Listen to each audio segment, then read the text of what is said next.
Okay, so Be'ezras Hashem, continuing with trying to uncover the hidden stream of recovery insight that rests within the Torah and the hidden stream of Torah that rests within recovery.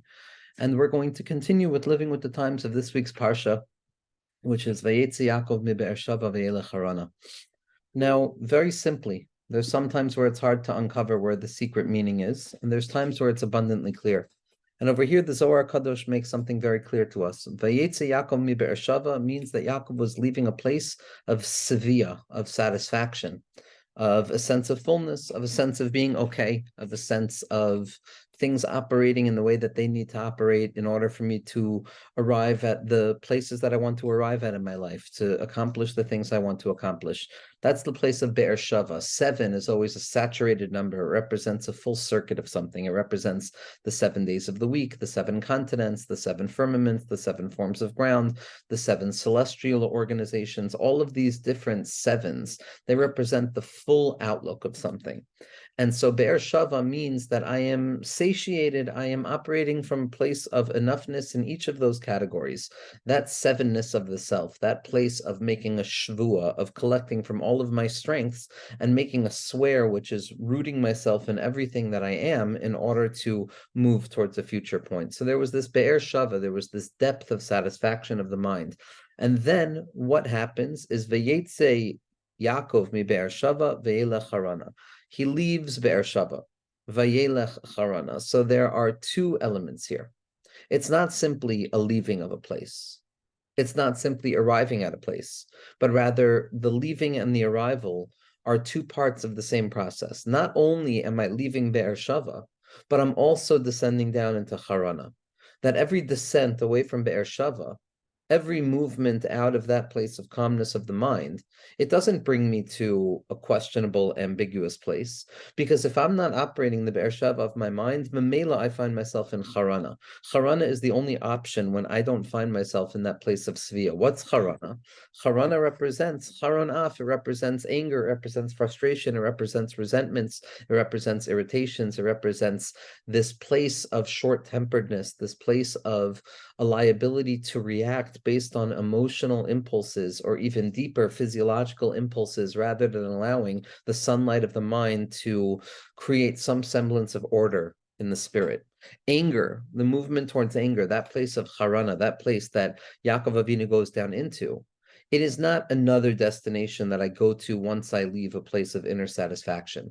What we have to understand is that the moment I lose that grasp of inner satisfaction, I find myself on the way to Haran. There are gradations of anger. Anger is not a singular point. Anger is a territory, meaning to say that it takes place in stages. There's annoyance, where something rubs up against the framework in which I want to experience my life today. Something is bothering me. And then as annoyance persists, like an itch that's not getting scratched properly, it grows into irritation. And irritation is when that frustration is growing to the degree where it's having a real impact on me, which leads me towards anger, which leads me towards resentments, which leads me towards rage, or rage turns inwards, which is just a sense of not feeling good about myself. Because if I'm not identifying what's causing me my anger and I'm not reacting to the people that are causing me my anger, so then all that I'm going to be left with is a feeling of anger. And a feeling has to always come from someplace. And if I no longer recognize the origin of that anger, the person who may have caused me that element of anger, so then the self will just assume that the anger is coming from inside, and then that turns into despair. It turns into a way of not relating to the self properly. And so when we leave Be'er Shava, when we move away from that place of satisfaction and we find ourselves in the territory of Haran, in that place of anger, one of the key things to do, and one of the things that Yaakov Avinu teaches us most, is to pause and to take a break.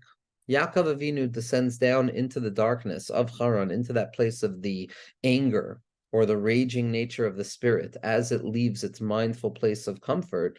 And instead of running headfirst into that intensity and allowing that mood to unfold so naturally, because there is nothing more naturally evolving than the gradations of anger. When a person enters in, the game is already rolling, and the process of anger unfolds very quickly, which is why Chazal tell us that a person who gets angry, it's as if they've engaged in foreign worship, not because the punishment for anger is of the severity of foreign worship, but because they both represent the same essential gesture. That foreign worship is the denial of meaning in this world and the identification with my own vision and the way that I perceive the world to be the very fabric of what reality is.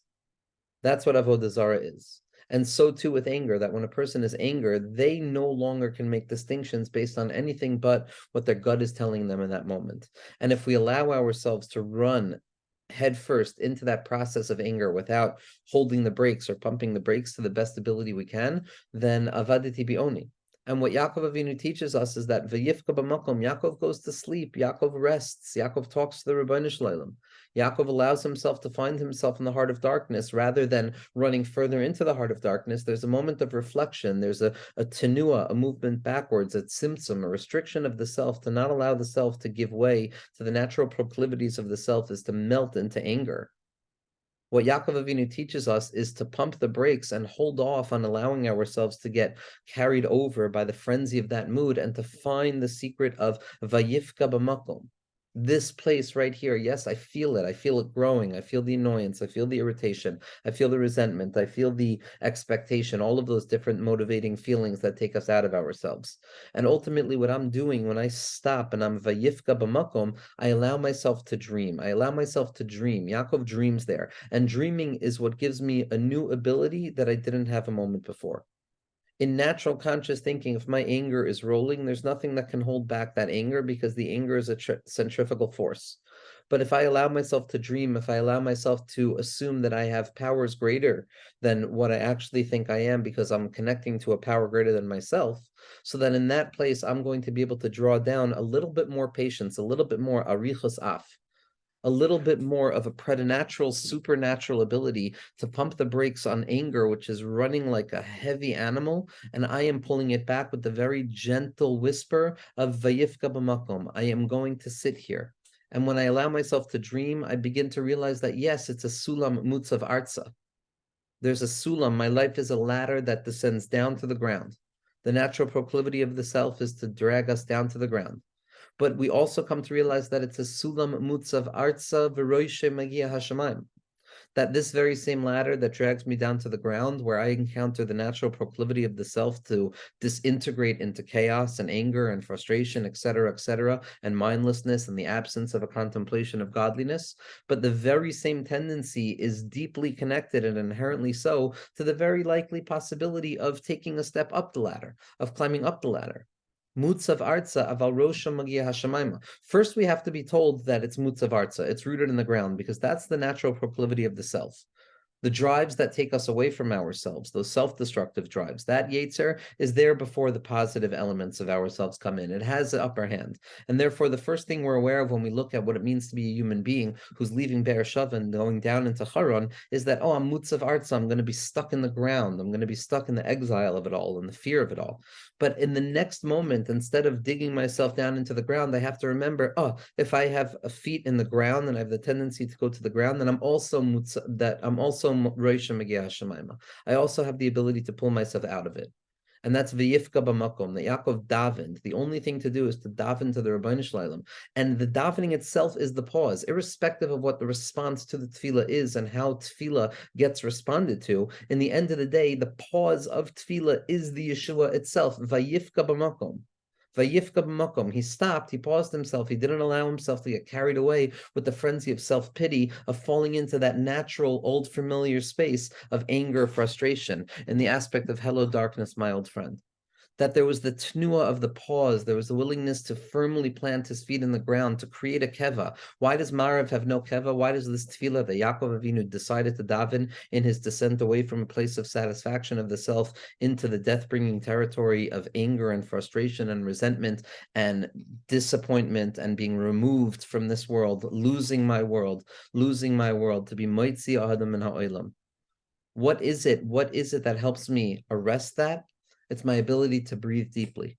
It's my ability to say, right here, right now, I am making a keva. I am making a permanent spot where I am implanting my feet into the ground, and I am creating a makom for the HaKadosh Baruch Hu. It is not a predetermined place that I'm going to, like Shacharis or Mincha or Avram or Yitzchak. They have permanent times of tefillah, and those are commanded times of tefillah. The tefillah of Yaakov Avinu, the tefillah of the descent away from Be'er into Harana, is the secret that it has no permanent place, because any place that it takes place is its permanence. Because this is the secret of the tefillah that is the separation between reality and how I react to reality. It is the pause. It is what allows me to take that deep breath, to disconnect myself from the thing that's making me angry, to take a step back, to count to 10 like I've learned as a young child, to rip myself away from that natural tendency towards that disintegration of self and that losing of the mind. It's specifically in that pause. Yaakov comes from the same language as Keva. Yaakov is the ability to pivot himself and to turn and to utilize either Avram or Yitzchak or Avram, depending on the time that it's necessary. And that's the VaYeitzeh Yaakov Beshava, VaYelech Harana. It's the secret of taking a deep breath. It's arichas af. Anger comes from charonaf. Anger comes from a shortness of breath, the inability to reflect on where I'm at and what the context of the situation is, my inability to look at anything through the lens of context, but rather only looking at things through the lens of content. And when I free myself from that impulsivity that anger drives itself on, that force, that redness of all things that just pulsates like blood, pushing a person further and further without their mind, if I can be mamtik the charonaf, if I can see the anger approaching and I can say, instead of being short-breathed right now, I'm going to take a deep breath. And if the feeling is still there afterwards, which will always dissipate slowly but surely, then I'll take another deep breath. And as I continue to take those deep breaths, I begin to reveal that this is the makom of Elikim, this is the kiyim beis Elikim v'ani lo yadati. I didn't know. It's not that I was ignorant, but this secret of revealing the light of HaKadosh Baruch Hu in the darkness of Haran means that I couldn't have known beforehand, because the descent into Haran is the feeling that Hashem is not going to be here. And it's specifically from within that feeling that Hashem is not going to be there, of the VaYeitzeh me Beshava, that I'll come to reveal that HaKadosh Baruch Hu is also in Haran. That Anoichi lo yadati of Yaakov Avinu, that I didn't know, that's a prerequisite to the revelation of the Tefillah of Marav, of finding HaKadosh Baruch Hu in the night, because it has to be preceded by that notion that maybe Hashem is not going to be here. And then by finding Hashem specifically in the place where I didn't think I can find him, by finding the serenity specifically within the descent away from serenity, into that place of acceptance, into that place of affirming serenity, even the opposite conditions of serenity, that's specifically where I'm going to reveal the light of redemption, the light of Yaakov Avinu, the light of being able to only hear good things in this world and only pay attention to that which is good and right in this world, and Be'ezras Hashem to live with a little bit more calmness and pause in our lives, to arrest our tendency to give in and to stand firmly in the power of standing strong and not giving in and being here right now, which is the secret of the tefillah of Yaakov Avinu Be'ezras Hashem.